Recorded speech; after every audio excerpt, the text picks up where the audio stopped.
Baik, firman Tuhan dalam kesempatan yang baik ini kita akan bersama-sama mengambil dari 2 Timotius 4 ayat 1 sampai yang ke-8. 2 Timotius 4 ayat 1 sampai 8. Minta tolong ada satu orang yang membaca, kalau kita saling berganti, nah sepertinya agak repot kalau lewat begini. Jadi satu orang saja minta tolong bantu saya, siapa yang bacakan, Ibu Proli atau siapa yang bisa, silakan. 2 Timotius pasal 4 ayat 1 sampai 8. Demikian firman Tuhan. Penuhilah panggilan pelayananmu di hadapan Allah dan Kristus Yesus yang akan menghakimi orang yang hidup dan yang mati. Aku berpesan dengan sungguh-sungguh kepadamu demi kenyataannya dan demi kerajaannya. Beritakanlah firman, siap sedialah, baik atau tidak baik waktunya. Nyatakanlah apa yang salah. Tegurlah dan nasihatilah dengan segala kesabaran dan pengajaran. Karena akan datang waktunya, orang tidak dapat lagi menerima ajaran sehat. Tetapi mereka akan mengumpulkan guru-guru menurut kehendaknya untuk memuaskan keinginan telinganya. Mereka akan memalingkan telinganya dari kebenaran dan membukanya bagi dongeng. Tetapi kuasailah dirimu dalam segala hal. Sabarlah menderita. Lakukanlah pekerjaan pemberita Injil dan tunaikanlah tugas pelayananmu. Mengenai diriku, darahku sudah mulai dicurahkan sebagai persembahan dan saat kematianku sudah dekat. Aku telah mengakhiri pertandingan yang baik, aku telah mencapai garis akhir dan aku telah memelihara iman. Ayat 8, sekarang telah tersedia bagiku mahkota kebenaran yang akan dikaruniakan kepadaku oleh Tuhan, Hakim yang adil pada harinya. Tetapi bukan hanya kepadaku, melainkan juga kepada semua orang yang merindukan kedatangannya. Haleluya, Tuhan berkati. Tuhan, terima kasih Ibu Proli. Baik, Bapak Ibu para hamba Tuhan yang dikasih Tuhan, renungan firman Tuhan hari ini temanya komitmen pelayanan. Komitmen pelayanan. Ya, kita tahu bahwa pelayanan itu adalah sesuatu yang dipercayakan oleh Tuhan bagi setiap orang yang sudah dipilih dan dipanggilnya, yang diutusnya. Bagaimana kita bisa mengetahui bahwa kita ini adalah pelayan-pelayan Tuhan yang sudah dipilih, diutus oleh Tuhan? Tentunya yang pertama kita punya keyakinan. Dan keyakinan itu adalah keyakinan yang Tuhan taruh di dalam hati kita yang disertai dengan iman. Dan keyakinan itulah yang membuat kita mengambil keputusan untuk mau melayani Tuhan. Jadi bukan karena didorong, bukan karena dipaksa, bukan karena ada motivasi yang lain, tetapi karena kita tahu bahwa panggilan itu dalam pelayanan itu, Alkitab katakan dalam 1 Timotius 3 ayat pertama, pelayanan itu indah. Bahkan di kata Roma dikatakan, Roma 10 ayat 14 dikatakan, betapa indahnya mereka yang datang membawa kabar baik. Jadi pelayanan itu adalah pelayanan yang sangat indah. Dan pelayanan itu adalah pelayanan yang dipercayakan oleh Tuhan kepada setiap kita. Kepercayaan yang Tuhan berikan kepada kita itu tidak semuanya diberikan kepada orang lain.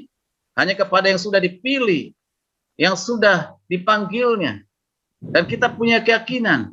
Dan keyakinan itulah yang mendorong kita, memberikan kita semangat untuk melayani. Di dalam perjalanan pelayanan kita tentunya tidak mudah untuk meraih kesuksesan, meraih keberhasilan, atau kita bisa masuk ke klimaks dalam pelayanan itu. Tidak mudah. Ada hambatan, ada tantangan, ada godaan, banyak hal yang Tuhan izinkan untuk memurnikan panggilan pelayanan kita. Salah satunya adalah komitmen dalam pelayanan. Tuhan menghendaki supaya setiap hamba-hambanya sudah dipilih, diutusnya, memiliki komitmen dalam pelayanan. Sekalipun di tengah-tengah situasi yang sulit seperti yang kita alami di Indonesia sekarang ini, bahkan dunia, masa pandemi belum berakhir. Bahkan ada daerah tertentu di Sumatera Selatan sana dikatakan sekarang zona merah. Di Banten juga ada zona merah. Luar biasa, artinya apa? Masih terus kondisi ini, COVID ini masih terus, belum ada yang bisa menjamin itu selesai sekalipun ada vaksin. Tapi bagaimana kita menyikapi sebagai hamba Tuhan? Apakah itu mempengaruhi komitmen kita untuk pelayanan? Atau persoalan-persoalan yang lain, masalah yang lainnya? Maka kita penting belajar bersama-sama dari Rasul Paulus. Bagaimana Rasul Paulus di dalam masa sulit pada saat ini ada di penjara. Ada di jemaat di Efesus ada persoalan. Jemaat di Korintus ada persoalan. Jemaat-jemaat yang dirintisnya banyak persoalan masalah. Ada yang hampir perpecahan di jemaat Korintus. Di kitab Efesus mereka masih orang Kristen duniawi. Semua diurus oleh Rasul Paulus. Timotius adalah muridnya, anak rohaninya yang dipercayakan untuk melayani di Efesus. Ada kekhawatiran enggak bagi Paulus, untuk Timotius dalam pelayanan? Ada. Tetapi Paulus terus-menerus memperhatikan, memberikan semangat dan mengingatkannya supaya dia tetap punya komitmen dalam pelayanan sekalipun ada persoalan kesulitan penderitaan. Nah, hari ini bersama-sama kita belajar ya di kitab 2 Timotius 4 ayat 1 yang sampai 8 yang barusan sudah dibaca. Apa yang mau kita perhatikan, saudara kasih Tuhan? Salah satu kesuksesan dalam pelayanan adalah komitmen atau tekad yang dimiliki oleh pelayan atau pekerja Kristus. Komitmen itu bukan kepada organisasi, bukan kepada manusia, bukan kepada ketua sinode, bukan kepada ketua klasis. Bukan, tetapi kepada siapa? Kepada Tuhan, pemilik pelayanan itu, pemilik hidup kita. Komitmen pelayanan itu akan teruji ketika diizinkan ada kesulitan atau masalah dalam kehidupan kita sebagai hamba-hamba Tuhan. Mungkin itu masalah keuangan, mungkin itu masalah ekonomi, mungkin itu gesekan-gesekan antara sama hamba Tuhan, atau gesekan-gesekan dalam keluarga. Banyak hal yang membuat kita bisa, komitmen kita diuji oleh Tuhan. Jika semua itu bisa diatasi dan tetap setia melayani, berarti komitmen kita teruji dan kita hebat dan luar biasa. Hari-hari ini banyak orang yang mundur dari pelayanan. Ya, mengapa mundur dari pelayanan, bahkan mundur dari gereja ke gereja, satu perintah ke gereja yang lain. Dari sinode yang satu ke sinode yang lain. Tentu banyak faktor yang menyebabkan hal itu. Tapi sangat memprihatinkan jika pindah ke sinode yang lain hanya karena untuk mencari sesuatu yang sifatnya adalah sementara, yang bisa diperjuangkan. Saya percaya kalau gereja sungguh-sungguh diperjuangkan melayani dengan hati nurani yang murni, Tuhan semua cukupkan itu dengan segala apapun itu.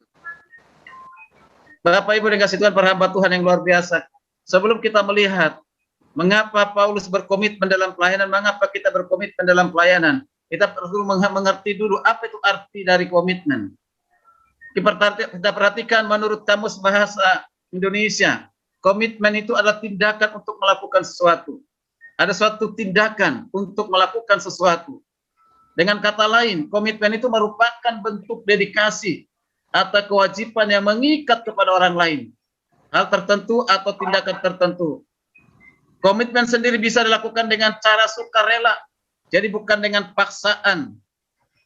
Banyak orang menjalani komitmen pada suatu karena apa? Karena mencintai apa yang dilakukan.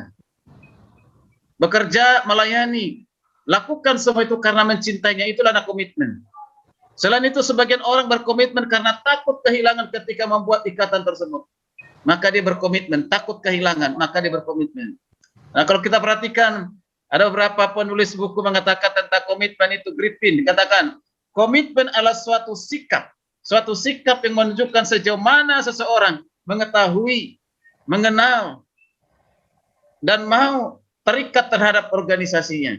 Nah, kalau kita tentunya terikat kepada tubuh Kristus, terikat kepada gereja, ada memang organisasi di dalamnya, sehingga kita aplikasikan keterikatan kita kepada Tuhan dalam organisasi. Kemudian Sri Kuncoro mengatakan, komitmen adalah rasa keterlibatan, loyalitas, identifikasi yang dinyatakan oleh seorang terhadap organisasi. Berarti loyal. Dia terlibat sungguh-sungguh dalam organisasi itu.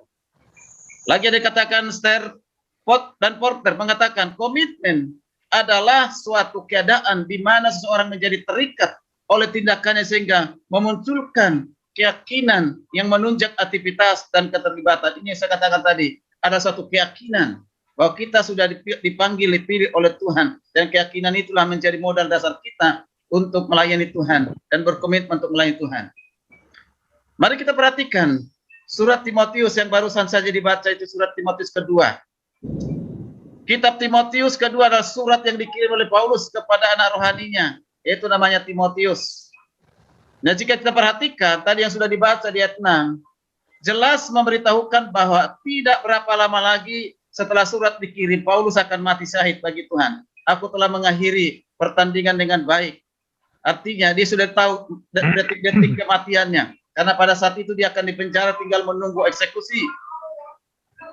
Bapak Ibu dikasih Tuhan, dari nas pembacaan 2 Timotius 1:8-8 tadi, Rasul Paulus mengingatkan Timotius, sekalipun masih muda, harus menjadi seorang pelayan Tuhan yang memiliki komitmen atau tekad atau sukses dan berhasil dalam pelayanan. Itulah kerinduan harapan dari Paulus kepada Timotius. Dan itu juga menjadi harapan Tuhan bagi kita semuanya. Supaya sukses berhasil, semakin maju berdampak di gereja atau pelayan Tuhan percayakan kepada kita.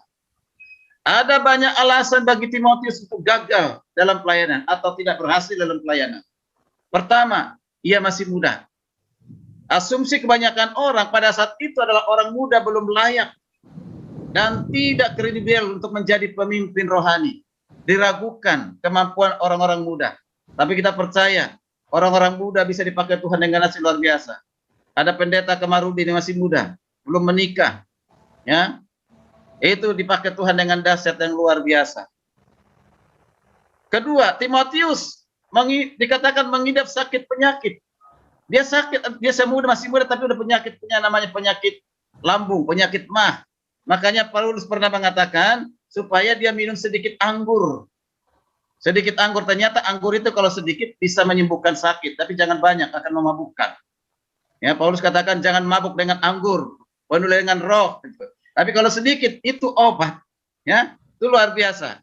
Ya, ketiga, permasalahan yang ada dalam jemaat Efesus yang dilayani oleh Timotius sangat kompleks, persoalannya sangat kompleks, ibarat penyakit. Maka jemaat Efesus sudah kronis.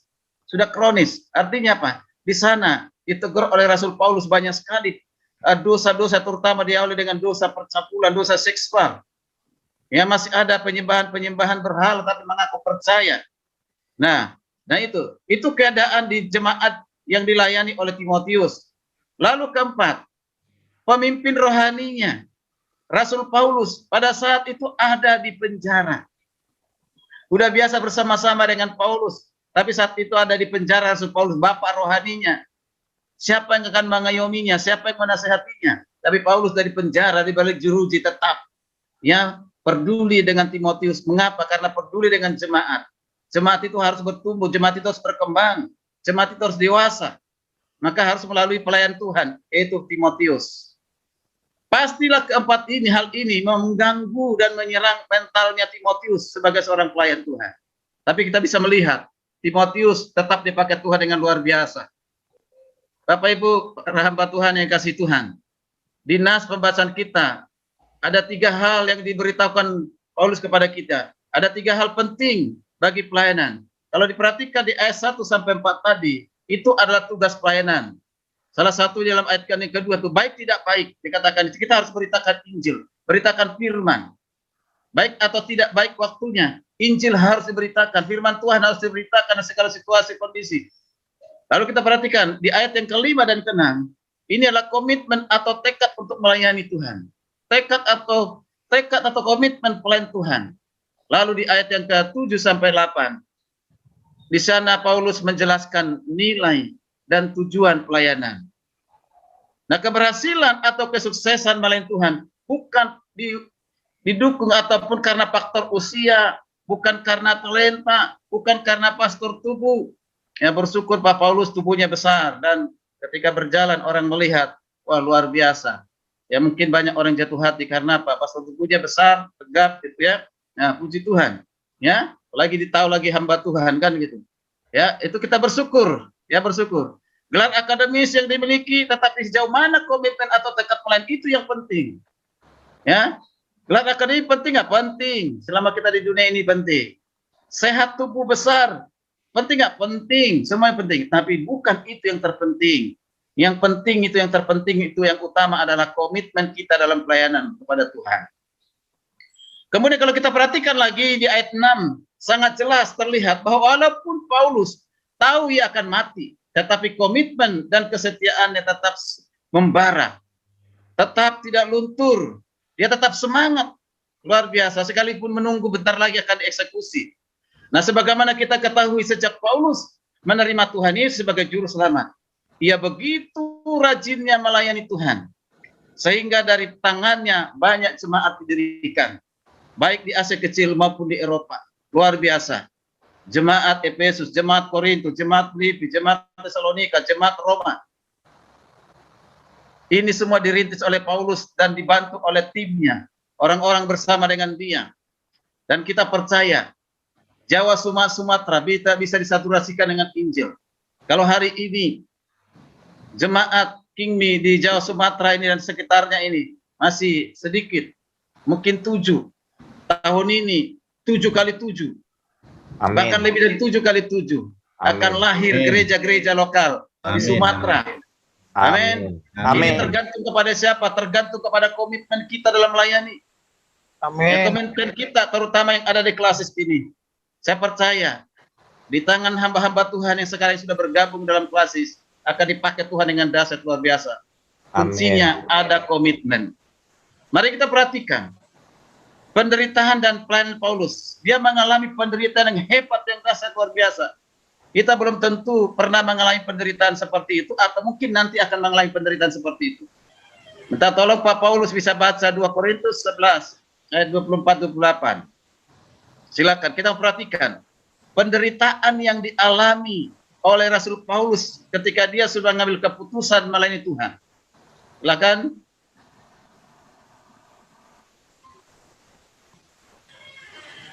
Dua Korintus 11, 24-28. Sudah?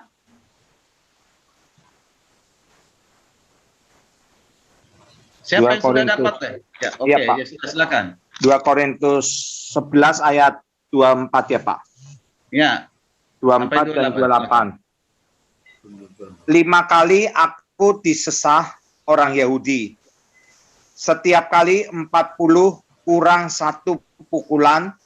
3 kali aku didera. 1 kali aku dilempari dengan batu. 3 kali mengalami karambak kapal. Sehari semalam aku terkatung-katung di tengah laut. Dalam perjalananku aku sering diancam bahaya banjir dan bahaya penyamun, bahaya dari pihak orang-orang Yahudi dan dari pihak orang-orang bukan Yahudi. Bahaya di kota, bahaya di padang gurun, bahaya di tengah laut, dan bahaya dari pihak saudara-saudara palsu. Aku banyak berjeri lelah dan bekerja berat, kerap kali aku tidak tidur, aku lapar dan dahaga, kerap kali aku berpuasa, kedinginan dan tanpa pakaian, dan dengan tidak menyebut banyak hal lain lagi, urusanlah sehari-hari, yaitu untuk memelihara semua jemaat-jemaat.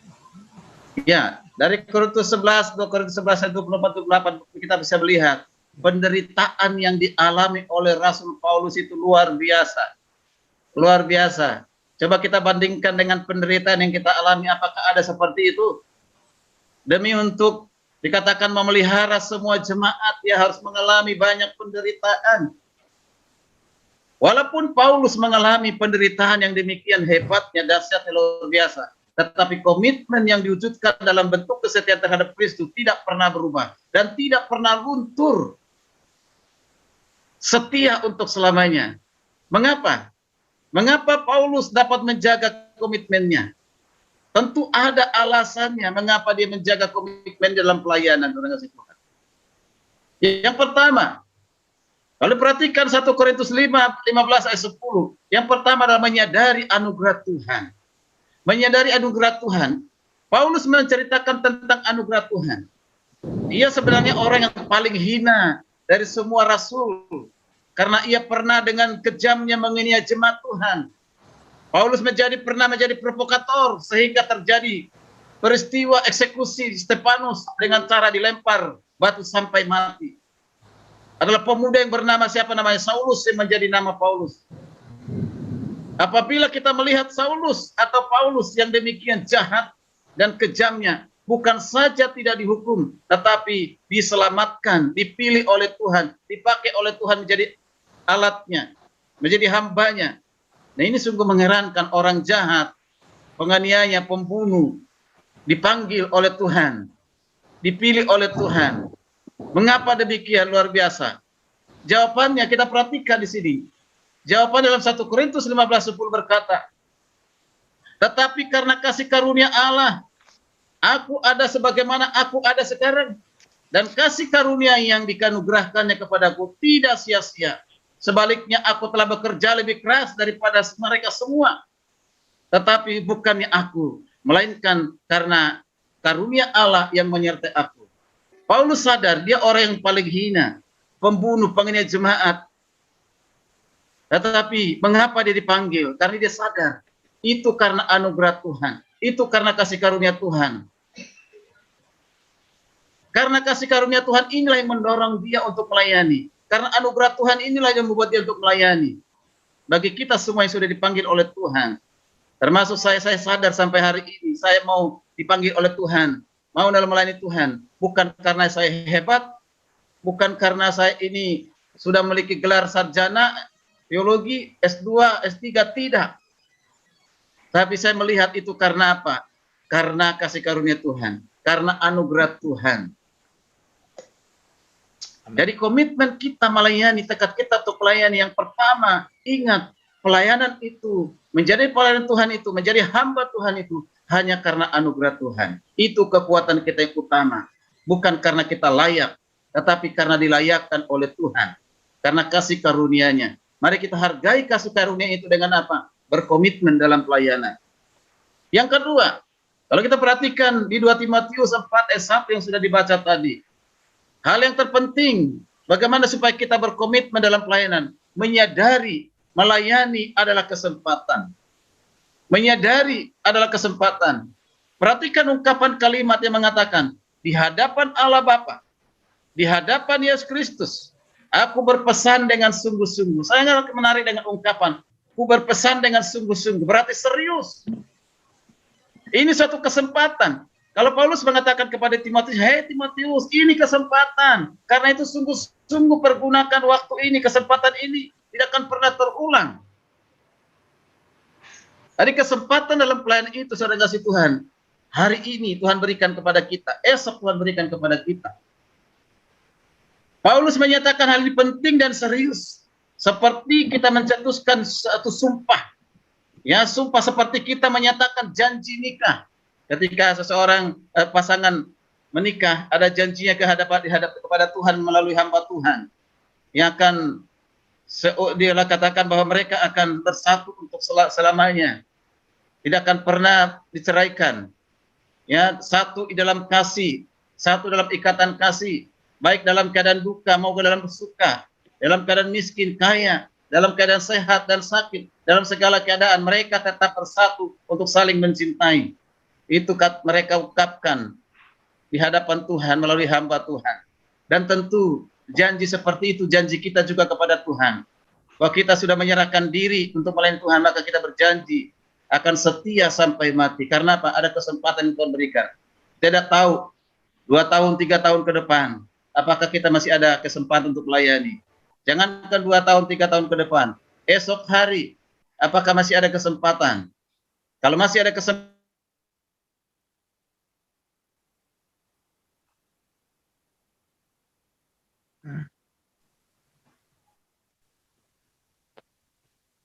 putus. Sinyalnya Pak Ketua ini kayaknya. kali jelas sama sekali dikatakan akan datang sebelum dia datang.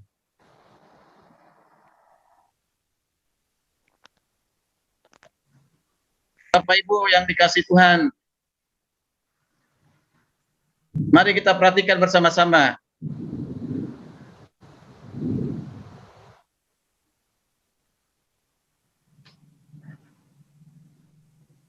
Ya, satu hal yang diungkapkan oleh Paulus ya kepada kita, yaitu mengingatkan bahwa Yesus akan datang kembali. Akan datang kembali. Sebelum Yesus datang kembali, tentu kita sebagai hamba-hamba Tuhan, pelayan Tuhan, harus ada berbuat sesuatu. Kesempatan untuk melayani. Hari ini sampai Yesus datang, kita tidak tahu umur kita berapa lama lagi. Kalau kita berdoa 70 tahun, 80 tahun, 100 tahun. Ya.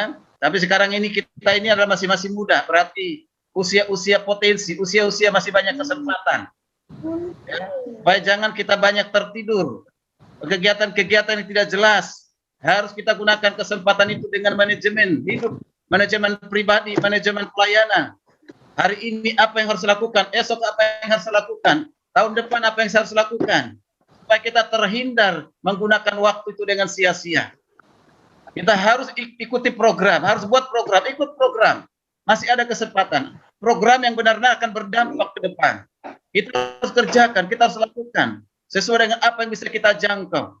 Program itu harus bisa diukur dengan kemampuan yang Tuhan berikan kepada kita. Artinya kita melakukan sesuatu yang besar, dimulai dari hal-hal yang kecil. Bapak Ibu dikasih Tuhan, mari kita perhatikan. Dari sini kita bisa melihat Alkitab secara konsisten berbicara tentang Allah Bapa yang menghakimi kita. Setelah Yesus Kristus mati dan bangkit dan mendapatkan kemuliaan dan naik ke surga, ada nuansa perubahan. Yaitu sekarang Allah Bapa dan menyerahkan penghakiman itu kepada siapa? Kepada Yesus Kristus. Berhak menerima kuasa, otoritas, dan kekuasaan untuk selama-lamanya. Mengapa Paulus memberikan pesan yang sungguh-sungguh kepada Timotius seperti ini? Mengapa? Karena sebagai hamba Tuhan, sebagai pelayan Tuhan, satu kali kelak kita akan berdiri di hadapan Kristus untuk dihakimi oleh Dia. Kita akan berdiri menghadapi, ya, hadir di tahta pengadilan Kristus. Orang-orang percaya, hamba-hamba Tuhan, suatu saat Tuhan akan meminta pertanggungjawaban kepada kita. Selama kita hidup di dunia ini, selagi masih ada kesempatan, apa yang sudah kita buat, apa yang sudah kita kerjakan. Kita harus melapor, sampaikan itu kepada Tuhan. Apa yang menjadi aplikasinya, Bapak Ibu kasih Tuhan? Ini berarti setiap hamba Tuhan mengambil keputusan, berdedikasi melayani Tuhan, dan menjadi seorang hamba Tuhan. Dan setiap kita yang mengambil keputusan untuk boleh mengambil pelayanan, menjadi pelayanan dan pengurus gereja, pengurus rumah Tuhan. Mari kita taruh dalam hati kita yang paling dalam. Milikilah komitmen, tekad untuk melayani, sekalipun ada tantangan resiko. Hal yang ketiga yang kita melihat bersama-sama, mengapa Paulus berkomitmen dalam pelayanan, sekalipun banyak tantangan, penderitaan. Mengapa? Karena dia tahu, mengenal Tuhan yang dia percaya. Siapa yang telah menyelamatkannya, siapa yang telah memilihnya, siapa yang telah memprosesnya, siapa yang telah mengutusnya, dia tahu. Dia Timotius 1 ayat 12. 2 Timotius 1:12 dikatakan, ini satu nasihat diberikan Paulus kepada Timotius. Ia mengatakan demikian, itulah sebabnya aku menderita semuanya ini, tetapi aku tidak malu, karena aku tahu kepada siapa aku percaya. Aku tahu kepada siapa aku percaya, dan aku yakin bahwa Dia berkuasa memelihara apa yang telah dipercayakannya kepadaku hingga pada hari Tuhan. Mari kita perhatikan ada kata tahu. Kata tahu ini dipakai oleh Paulus dalam bahasa Yunani. Kata tahu itu dalam bahasa Yunani ada 3, ada ginosko, ada epiginosko, ada juga oida. Kata tahu. Tapi kata mana yang digunakan oleh Rasul Paulus? Mari kita perhatikan, artinya pengenalan Paulus terhadap Tuhan bukan saja pengetahuan karena ginosko yang bersumber dari orang lain, dan juga bukan juga pengetahuan epiginosko yang bersumber dari pengalamannya, bukan. Tetapi pengetahuannya adalah disebut dengan oida. Oida yang bersumber dari mana? Bersumber dari campur tangan Tuhan. Jadi dia mengenal Tuhan karena langsung berjumpa dengan Tuhan. Mengalami pertemuan dengan Tuhan. Mengalami Tuhan dalam kehidupannya. Itulah oida. Jadi bukan kata orang. Ya, bukan kata pengalaman, tapi kata Tuhan langsung pada dirinya. Jadi hal ini jelas dapat diketahui dari pengalaman Paulus bertemu dengan Tuhan di dalam perjalanan menuju ke Damsyik. Kita sudah tahu hal ini. Ia bukan saja mendengar, tetapi secara langsung bertemu dengan Tuhan. Itu luar biasa. Jadi mengapa dia memiliki komitmen?